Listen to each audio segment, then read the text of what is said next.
त्यांना कमीत कमी 150 ग्रॅम पाहिजे वाटते. जाऊ द्या ना.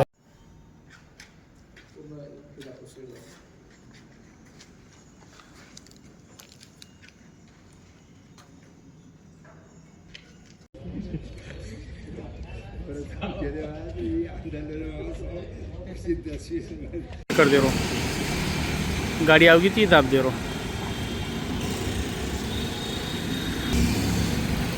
अनुषंगाने आपण हे युवा संवादचा कार्यक्रम ठेवत आहोत.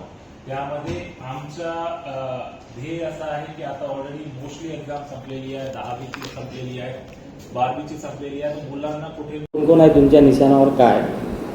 आता जसा जिल्ह्याची परिस्थिती आहे, आपला खरीप हंगाम चालू आहे आणि शेती आपला इकॉनॉमिकसाठी खूप महत्त्वाची आहे.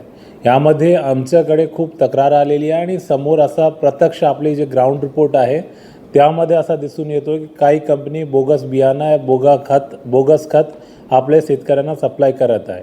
त्यांचा आम्ही सॅम्पल घेतल्यावर ते सॅम्पल पण फेल आलेलं आहेत आणि असा दिसून येतो एकंदरी की बोगस बियाणं काढल्यामुळे शेतकऱ्यांना खूप मोठं नुकसान होतो आहे.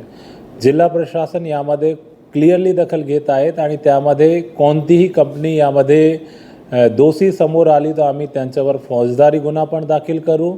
त्यांचा लायसन्स रद्द करण्यासंदर्भात आपण कारवाई करणार आहेत. आताच आम्ही एक गुन्हा दाखल केलेला आहे. कमिंग डेजमध्ये जर अशी तक्रार वाढली आणि यामध्ये असा दिसून आला की शेतकऱ्यांची फसवणूक होत आहे तर आम्ही त्याच्यावर नक्कीच कारवाई करू आणि पूर्ण जिल्हा प्रशासन शेतकऱ्यांसोबत आहे.